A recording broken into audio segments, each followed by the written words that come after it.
देख रहे हैं इंडिया न्यूज। आपके साथ में हूं वंदना स्रोही। खबरों की शुरुआत करेंगे इस वक्त की बड़ी खबर के साथ। न्यूजीलैंड की वर्ल्ड कप में दूसरी बड़ी जीत हुई है। नीदरलैंड को 99 रन से न्यूजीलैंड ने हरा दिया है। मिचेल सेंटनर ने आज बहुत शानदार पारी खेली, 5 विकेट चटकाए हैं और 323 रनों का टारगेट न्यूजीलैंड की ओर से दिया गया। कोलिन एकरमन ने 69 रन बनाए हैं। मैट हेनरी ने 3 विकेट झटके हैं। नीदरलैंड को शर्मनाक हार झेलनी पड़ी है। 99 रनों से हारा है नीदरलैंड। न्यूजीलैंड की शानदार जीत हुई। वर्ल्ड कप में ये दूसरा मैच था और दूसरे मैच में भी जीत हासिल कर ली है और इसके साथ ही वनडे वर्ल्ड कप में एक रिकॉर्ड भी बना है, जिसमें एक मैच के दौरान टीम के 6 खिलाड़ियों ने 30 से ज्यादा का स्कोर बनाया है। हालांकि इस लिस्ट में इससे पहले पाकिस्तान, इंग्लैंड और न्यूजीलैंड ने जब कनाडा के साथ मैच खेला था 2011 में, तब यह रिकॉर्ड बनाया था और आज इसे दोहराया है। नीदरलैंड को हालांकि आज करारा झटका भी लगा, क्योंकि एक बार फिर हार झेलनी पड़ी है। न्यूजीलैंड को यह दूसरा मुकाबला जीतने के लिए काफी मेहनत करनी पड़ी, लेकिन बहुत ही अच्छी जीत हुई है क्योंकि 99 रनों से जीता है। मिचेल सेंटनर ने 5 विकेट चटकाए हैं। उसके साथ वो पहले ऐसे कीवी स्पिनर भी बन गए हैं जो 5 विकेट एक साथ जिन्होंने लिए हैं। हालांकि आज तूफानी बल्लेबाजी भी उन्होंने की है, खूब चौके छक्के जड़े हैं। आर्यन दत्त ने 10 ओवर में 62 रन दिए हैं और 2 विकेट चटके हैं। ये न्यूजीलैंड और नीदरलैंड के तमाम खिलाड़ियों का हम जिक्र कर रहे हैं जिन्होंने आज परफॉर्म किया है इस रोमांचक मुकाबले में। वर्ल्ड कप का ये मैच जिसमें न्यूजीलैंड की जीत हुई है।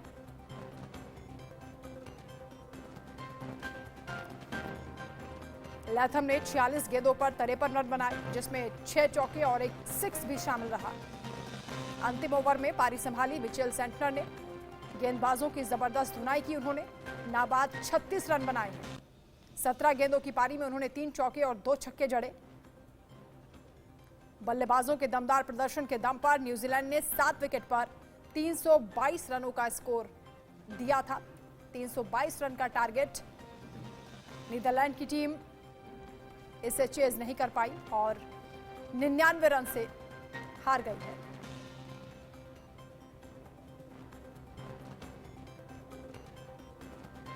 आईसीसी क्रिकेट वर्ल्ड कप 2023 में आज रोमांचक मुकाबला हुआ न्यूजीलैंड और नीदरलैंड के बीच। छठा मुकाबला था आज हैदराबाद के Rajiv Gandhi international cricket stadium में यह मुकाबला हुआ, जिसमें 323 रनों का टारगेट न्यूजीलैंड की टीम ने दिया। नीदरलैंड की टीम यह आंकड़ा क्रॉस नहीं कर पाई। 99 रन से हार का सामना करना पड़ा है। पहला विकेट विक्रमजीत सिंह जो कि 12 रन पर आउट हो गए। दूसरा विकेट मैक्स ओडॉड 16 रन पर आउट हुए। तीसरा विकेट बासजी लीडे 18 रन पर आउट हुए। नीदरलैंड के ये तमाम वो विकेट हैं जो एक के बाद एक लगातार गिरते रहे। मनोज जोशी जी हमारे साथ जुड़ गए हैं। मनोज जोशी जी, आज न्यूजीलैंड ने ये दूसरा मुकाबला जीता है और जिस तरह की परफॉर्मेंस रही, अलग रिकॉर्ड भी बना है क्योंकि 6 खिलाड़ी 30 से ज्यादा स्कोर करने में कामयाब रहे। जी हाँ, बिल्कुल एक इकाई की तरह खेल रही है न्यूजीलैंड की टीम और आप इसका अंदाजा इसी से लगा सकते हैं कि एक मैच 99 रन से जीतती है। दूसरा मैच जो है पिछली चैंपियन, यानी जो पहला वाला जो मैच था वो पिछली चैंपियन से आप 36.2 ओवर यानी 37वें ओवर में ही आप जीत जाते हैं। तो आपकी नेट रन रेट कितनी इस वक्त आसमान छू रही है। दोनों मुकाबलों में आप जीत चुके हैं। तो मैं तो चाहूँगा कि भारत जीते इस बार वर्ल्ड कप। अगर कहीं कोई झटका लगे, ईश्वर करे ऐसा ना हो, तो फिर कोई ऐसी टीम चैंपियन बननी चाहिए जो पहले कभी वर्ल्ड कप ना जीती हो और जिसमें पूरा मादा हो जीतने का, और वो न्यूजीलैंड टीम मुझे इस वक्त दिखाई दे रही है। बैटिंग बॉलिंग दोनों में लाजवाब। आज फील्डिंग में 3-1 कैच जरूर टपकाए हैं, लेकिन स्पिन बॉलिंग और फास्ट बॉलिंग में कोई जवाब नहीं और बल्लेबाजी आला दर्जे की। सेंटनर ने आज दिल जीत लिया सर। पहले हमने देखा वो बहुत शानदार बल्लेबाजी करते हुए नजर आए और ताबड़तोड़ चौके छक्के भी उन्होंने जड़े और उसके बाद खुद गेंदबाजों की धुलाई कर दी। जी हाँ, बिल्कुल एक ऑलराउंड खेल, और वो भी ऐसे समय में जबकि टीम को ज़रूरत है आपसे विकेट चटकाने की और आप एक नहीं दो नहीं पूरे पंजा आप लगाते हैं, 5 विकेट आप चटकाते हैं, और अब यह साबित हो गया कि कुलदीप यादव और पाकिस्तान के जो अबरार हैं उनके बाद ये तीसरे ऐसे स्पिनर हैं दुनिया के जिनके सामने स्वीप शॉट खेलना या रिवर्स स्वीप शॉट खेलना बेहद मुश्किल है। क्योंकि जिस तरह से आज इन्होंने 2 विकेट रिवर्स स्वीप और स्वीप पर जो बल्लेबाजों को गलती करने के लिए मजबूर किया, और उस तरह से फील्ड ये सजाते हैं कप्तान के साथ एक अच्छी मंत्रणा के बाद, मुझे लगता है कि ये बहुत उनको दूर तक ले जाएगा। और जिस तरह से इन्होंने अपनी आर्मर गेंदों से परेशान किया, अपनी फ्लाइट से परेशान किया, या फिर अपनी गति परिवर्तन से परेशान किया, वो वाकई काबिले तारीफ है, जिसकी जितनी प्रशंसा की जाए उतना कम है। और ये भी तब जबकि ये बहुत इनकी हालिया फॉर्म बहुत अच्छी नहीं चल रही है बॉलिंग में। इस साल कोई बहुत ज़्यादा इनका कोई ऐसा परफॉर्मेंस नहीं है कि इन्होंने कोई 3 विकेट या 4 विकेट चटकाए हों, लेकिन यहाँ पर सीधा ही वर्ल्ड कप में 5 विकेट चटकाना वाकई अभूतपूर्व प्रदर्शन। हालांकि टॉस हार गए थे और बैटिंग करनी पड़ी। शुरुआत के 2 से 3 ओवर थे जब लग रहा था कि डगमगा रहे हैं, लेकिन उसके बाद गियर बदला यंग और डेवोन कॉनवे ने, और बहुत ही अच्छी पारी 67 रनों की साझेदारी उन्होंने की। जी हाँ, बिल्कुल। कॉनवे देखिए एक बहुत ही कंसिस्टेंट प्लेयर हैं, और पहले मैच में भी हमने उनको देखा, दूसरे मैच में भी उनको देखा, जिस तरह से उनके कट शॉट हों, स्क्वेयर खेलते हैं, वो बहुत ही बेहतरीन तरीके से मिड विकेट पर जो पुल करते हैं उस दिशा में, वो भी उनके बहुत काबिले तारीफ हैं। तो अब ये है कि जो प्लेयर अच्छा कर रहे हैं वो तो कर ही रहे हैं, जो अच्छा नहीं कर रहे हैं वो भी अच्छा करने लगे हैं। विल जंग इसका सबसे बड़ा उदाहरण है, क्योंकि विल जंग पहले मैच में चल नहीं पाए थे इंग्लैंड के खिलाफ, लेकिन दूसरे मैच में उन्होंने अपनी जिम्मेदारी को बखूबी निभाया और बहुत ही शानदार बल्लेबाजी का मुजाहरा किया। और वहीं रचिन रविंद्र और कॉनवे की जोड़ी, जिसने समा बांध दिया था पहले मुकाबले में, रचिन रविंद्र ने यहाँ भी एक और हाफ सेंचुरी जड़ दी। इससे पहले मुकाबले में इंग्लैंड को हराया था। आपको लगता है कि वही स्ट्रेटजी आज भी अपनाई टीम स्पिरिट के साथ खेले? देखिए, स्ट्रेटजी जो है समय समय पर बदलाव होता है। अब स्ट्रेटजी में, क्योंकि बल्लेबाजी में कोशिश यही है कि इकाई की तरह ये टीम खेले, और जिस तरह से ये बल्लेबाजी कर रही है ये टीम, क्योंकि सारे बल्लेबाज नंबर 5, नंबर 6, नंबर 7 तक बहुत ही बेहतरीन इनके पास बल्लेबाजी है। स्पिन बॉलिंग आला दर्जे की है।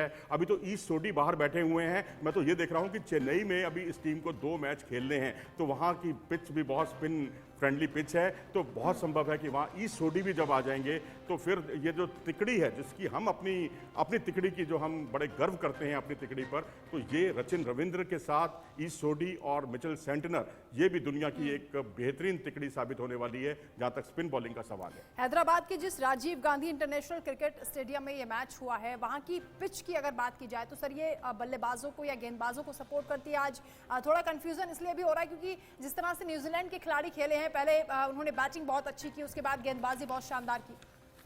जी हाँ, बिल्कुल शानदार बल्लेबाजी, शानदार गेंदबाजी, और शानदार गेंदबाजी नीदरलैंड की तरफ से भी, क्योंकि नीदरलैंड के गेंदबाजों ने उनको नियमित अंतराल से उनके विकेट चटकाए हैं। एक बहुत बड़ी पार्टनरशिप को अंजाम तक नहीं पहुंचने दिया है, इसके लिए वो भी टीम बधाई की पात्र है। लेकिन अगर इस टीम को वर्ल्ड लेवल पर, विश्व स्तर पर अगर उलटफेर करने हैं तो उसके लिए उनको अपनी बल्लेबाजी सुधारनी होगी, क्योंकि कभी एक बल्लेबाज, कभी पिछली बार हमने विक्रमजीत को और लीडे को देखा, वो अकेले पड़ गए, और इस बार एकरमैन जो हैं वो अकेले पड़ गए। तो अगर इस तरह से अकेले पड़ने वाली स्थिति होगी तो आप क्रिकेट में कोई बड़े उलटफेर नहीं कर पाएंगे, या अगर करेंगे भी तो एक आध उलटफेर तक ही आप सीमित रह जाएंगे, क्योंकि खाली बॉलिंग से काम नहीं बनता, बॉलिंग के साथ साथ बल्लेबाजी भी उतनी ही जरूरी है जहां वो लैग कर रहे हैं। नीदरलैंड के लूज पॉइंट आपको क्या लगते हैं सर? क्योंकि पाकिस्तान के साथ भी जब मुकाबला हुआ तब भी लड़खड़ा गई थी टीम। देखिए, वहाँ भी बल्लेबाजी, मैंने जैसा कि आपको बताया कि वहाँ पर भी चूके थे बल्लेबाजी में, यहाँ भी बल्लेबाजी में चूके, क्योंकि वन मैन आर्मी से काम नहीं चलता। या तो वन मैन आर्मी बिल्कुल क्रिस गेल वाले अंदाज में हो जो हम T20 क्रिकेट में देखते रहे हैं, ऐसा कुछ देखने को नहीं मिला। तो मुझे लगता है कि यहाँ बल्लेबाजी में उनको अभी बहुत कुछ करना है, और क्षमताओं की कमी नहीं है। बल्लेबाजी अगर आप इंडिविजुअल अगर आप परफॉर्मेंस देखेंगे तो नंबर 5, नंबर 6, नंबर 7 तक बल्लेबाज हैं जो बल्लेबाजी कर सकते हैं। लेकिन जब आप एक साथ बल्लेबाजी नहीं करेंगे, आप जैसे न्यूजीलैंड है, फर्क दोनों में ये क्या है, दोनों की बल्लेबाजी में वहाँ 1 नहीं, 2 नहीं, एक साथ कई बल्लेबाज जो है बहुत अच्छी शुरुआत देते हैं टीम को, और बेशक अच्छी शुरुआत को बड़े स्कोर में तब्दील ना कर पाएं, लेकिन बड़े स्कोर तक टीम को जरूर पहुंचा देते हैं। जैसे आज करीब करीब 350 के आसपास न्यूजीलैंड की टीम का पहुंचना यही दर्शाता है कि बल्लेबाजी इस टीम की बहुत बड़ी ताकत है। और सबसे बड़ी बात मुझे जो न्यूजीलैंड की जो सबसे अच्छी बात लगती है वो ये कि आईसीसी टूर्नामेंट में ये अलग ही मिजाज के साथ खेलते हैं, क्योंकि बायलैटरल सीरीज में हमने इनको देखा है जूझते हुए। पिछली बार का आप याद कीजिए, जब भारत से 4 मुकाबले पहले हारे, 4 मुकाबले बाद में हारे और 1 मुकाबला जीते, और वो वर्ल्ड कप में जीते थे। तो अब न्यूजीलैंड भारत के लिए भी बहुत बड़ी परेशानी खड़ी कर सकती है। न्यूजीलैंड से हमें धर्मशाला के मैदान पर खेलना है, जहाँ की आउटफील्ड बहुत अच्छी नहीं है और उसे बहुत एवरेज करार दिया गया है। तो मैं तो यही चाहूँगा कि न्यूजीलैंड के सामने हम अपना सर्वश्रेष्ठ खेल दिखाएं, तभी हम जीत पाएंगे। इस मैच के अगर हाइलाइट्स का जिक्र करें सर, किस खिलाड़ी ने सबसे ज्यादा आपको इंप्रेस किया? देखिए, कॉनवे, रचिन, रविंद्र, इनका कंसिस्टेंट परफॉर्मेंस, और उसके बाद बॉलिंग, मिचेल सेंटनर की बॉलिंग वो तो वाकई अद्भुत थी। और अब तो उस श्रेणी के गेंदबाज हमें दिखाई दे रहे हैं जो आला दर्जे के स्पिनर हैं। हम कुलदीप यादव को मानते थे कि वही एकमात्र ऐसे स्पिनर हैं जो इस वक्त इम्पैक्ट डालने वाले हैं, क्योंकि वो कंसिस्टेंटली अच्छा परफॉर्मेंस कर रहे थे। लेकिन मिचेल सेंटनर ने इस साल कोई बहुत ज़्यादा आला दर्जे की गेंदबाजी नहीं की, बिल्कुल प्रभावित नहीं किया था। उसमें विकेट नहीं मिल रहे, उनके सामने बहुत ज़्यादा बल्लेबाज जो है बहुत डिफेंसिव मोड में खेलते हैं। उनको रनों पर अंकुश ज़रूर उन्होंने लगाया, लेकिन यहां जिस तरह से उनकी गेंदबाजी थी मजबूर करते हैं, और बल्लेबाज उनकी लाइन को पढ़ नहीं पाता। आज 2 विकेट तो उनको जो है 5 में से ऐसे ही मिले हैं, जिसमें बल्लेबाज फॉरवर्ड डिफेंसिव शॉट खेलने गया, गलत लाइन उसने पिक की और अपना विकेट गंवाया। तो ये उनकी गेंदबाजी की बहुत बड़ी विशेषता है। और जिस तरह से रविचंद्रन अश्विन ने अपनी रिवर्स कैरम बॉल विकसित की है, डेवलप की है, जो अंदर की तरफ आती है, ऑफ से अंदर की तरफ आती है, और उसके बाद जो है वो एकदम सीधी चली जाती है। ऐसी ही कुछ गेंदें जो आर्मर गेंदें थी आज मिचेल सेंटनर की तरफ से देखने को मिली, जो बिल्कुल नायाब थी। मैंने इससे पहले उनको इस तरह की गेंदबाजी करते हुए पहले कभी नहीं देखा। जी, इससे पहले चैंपियन इंग्लैंड की टीम को उन्होंने हराया, और फिर नीदरलैंड की टीम ऐसा लग रहा था कि सरेंडर एक तरीके से कर रही है उनके सामने। देखिए, सरेंडर अगर वही है ना, अगर आपके क्रिकेट में बैटिंग, बॉलिंग, फील्डिंग, इन तीनों का अपना अपना महत्व है। बॉलिंग का जो क्राइटेरिया है वो काफ़ी कुछ फील्डिंग से मिलता जुलता है। अगर आपको फील्डर से अच्छा सहयोग मिलेगा तो आप विकेट चटकाएंगे। जैसे मिचेल सेंटनर को सहयोग भी मिला, 2 विकेट उन्होंने जो स्वीप और रिवर्स स्वीप के जो गलती करने के लिए मजबूर किया था बल्लेबाजों को, उस पर उनको विकेट चटकाए उन्होंने। और बस यही है कि आप बल्लेबाजी, गेंदबाजी दोनों में आपको निपुण होना होगा। यहाँ पर नीदरलैंड मात खा रहा है बल्लेबाजी की वजह से, और न्यूजीलैंड उभर कर सामने आ रहा है। और जो बल्लेबाज बल्लेबाजी नहीं कर पा रहे वो अगले मैच में उसकी भरपाई कर रहे हैं। तो ऐसी स्थिति में ये बहुत संकट हो गया है उस टीम के लिए कि किसको हटाएं, किसको खिलाएं, क्योंकि केन विलियमसन ने अभी आना है। केन विलियमसन अभी खेल नहीं रहे हैं, जो उनके नियमित कप्तान हैं। जी जी, इससे पहले मुकाबले में भी वो नहीं खेले थे, लेकिन यहाँ पर नीदरलैंड को लेकर थोड़ी सी चिंता भी हो रही है, क्योंकि जो रन का गैप है वो काफी ज्यादा नजर आ रहा है। पाकिस्तान के साथ 81 रनों से हार हुई और आज 99 रन का गैप रहा। जी हाँ, बिल्कुल सेटबैक होता है, किसी भी टीम को हो सकता है, लेकिन सेटबैक के बाद कमबैक होना बहुत ज़रूरी है। लेकिन ये टीम कमबैक करना शायद नहीं जानती, क्योंकि बल्लेबाजी में हुनर है, लेकिन इंडिविजुअल हुनर है।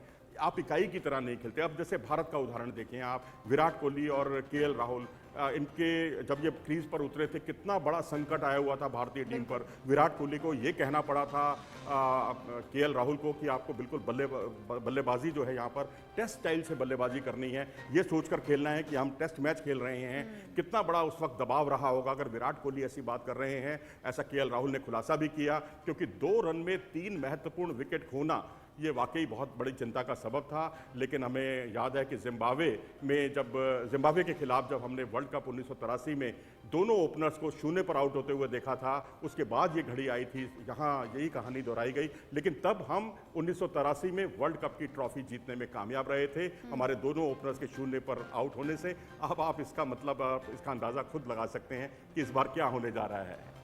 आज के इस मैच में आपको लगता है कि दबदबा शुरुआत से ही बना लिया था? जो बैट्समैन ने बहुत शानदार पारी खेली न्यूजीलैंड की, हालांकि गेंदबाजी आप कह रहे हैं कि स्ट्रॉन्ग पॉइंट है नीदरलैंड का, उसके बाद भी 323 का स्कोर बन गया। 323 का रन, क्योंकि वहाँ के सारे जितने प्लेयर हैं बहुत ही रिदम के साथ, बहुत ही एक अनुभवी खिलाड़ी हैं। और जिस तरह से कॉनवे का कंसिस्टेंट परफॉर्मेंस है, रचिन रविंद्र एक नई सनसनी है जिनके बारे में कभी सुना ही नहीं था। हम तो उनको इतना ही जानते थे कि बहुत आला दर्जे के एक स्पिनर हैं। और कानपुर का जो टेस्ट मैच था वो रचिन रविंद्र ने अपनी बल्लेबाजी की वजह से भारत को जीतने नहीं दिया था। उनके साथ दूसरे छोर पर जो है पटेल थे और दोनों ने मिलकर जो है भारत को जीत से वंचित कर दिया था।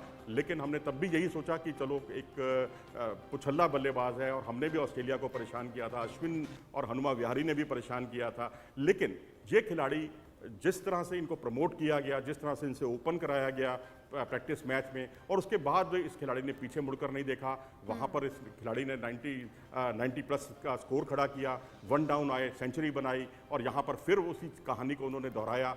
तो अब ये तय हो गया है कि जो खिलाड़ी केवल गेंदबाज के तौर पर जाने जाते थे, जैसे कभी सनत जयसूर्या जाने जाते थे या भारत की ओर से रवि शास्त्री जाने जाते थे, जिनकी एंट्री बॉलर के तौर पर हुई थी, और देखते ही देखते वो बैट्समैन बन गए, बहुत ही आला दर्जे के बैट्समैन बन गए। तो वही उसी परंपरा को ये आगे बढ़ा रहे हैं। रचिन रविंद्र आज एक ऐसा नाम है, एक ऑलराउंडर, बेहतरीन ऑलराउंडर, बॉलिंग करते करते अचानक बैटिंग ऑलराउंडर बनते हुए हमें दिखाई दे रहे हैं। कॉलिन एकरमैन ने 69 रन बनाए, वो भी तब जब उनसे पहले खिलाड़ी 25 तक का स्कोर भी नहीं बना पा रहे थे। क्या पार्टनरशिप उनको उस दर्जे की नहीं मिल पाई, क्योंकि कोशिश उन्होंने बहुत की इस मैच को जिताने की? जी हाँ, बिल्कुल। अगर आप रन बनाना चाहते हैं, पार्टनरशिप को आगे बढ़ाना चाहते हैं, तो दूसरे छोर पर आपको साथ मिलना बहुत ज़रूरी है, जो उनको साथ नहीं मिल पाया। और उनके पुल शॉट आज बहुत ही गजब के थे, और ऐसा लग ही नहीं रहा था कि एक नीदरलैंड की टीम से एक खिलाड़ी खेलता है। ये तो किसी भी टीम में जगह बनाने की कुव्वत रखता है, क्योंकि जिस तरह का वो एक ऑलराउंडर हैं, और जिस तरह से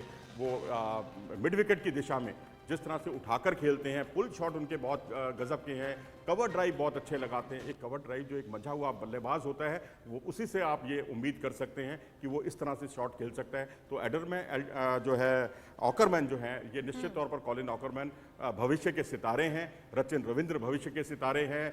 विक्रमजीत सिंह जो ओपनर, जिन्होंने पहले मैच में कमाल का प्रदर्शन किया था, वो भविष्य के सितारे हैं। और लीडे जो एक बेहतरीन ऑलराउंडर हैं, जिन्होंने 50 रन भी बनाए थे, मतलब 50 प्लस का स्कोर भी किया, और उसके अलावा 4 विकेट भी चटकाए। और उससे पिछले मैच में अगर आप देखेंगे स्कॉटलैंड के खिलाफ, हालांकि वर्ल्ड कप का मैच नहीं था, वहां भी उन्होंने 5 विकेट चटकाए, सेंचुरी भी बनाई। तो इस तरह से 2-3 अच्छे खिलाड़ी विश्व क्रिकेट पर, एक विश्व मानचित्र पर ऐसे उभर कर सामने आ रहे हैं जिनके बारे में कभी आपने सोचा भी नहीं था। ऐसे ही मेहदी हसन मिराज हैं, बांग्लादेश के एक ऑलराउंडर, ऑफ स्पिन गेंदबाज और बल्लेबाज के तौर पर स्थापित हो रहे हैं, उनको भी इसी तरह से प्रमोट किया गया है। तो अब देखना दिलचस्प होगा कि इन 2-3-4 खिलाड़ी जो उभर कर सामने आ रहे हैं, आने वाले समय में क्या ये Imran Khan, Kapil Dev, Richard Hadlee, Ian Botham या फ्लिंटॉफ जैसे जो आला दर्जे के ऑलराउंडर रहे हैं, क्या उनकी जगह लेने में कामयाब हो पाएंगे? इस पर सबकी नजरें बनी हुई हैं।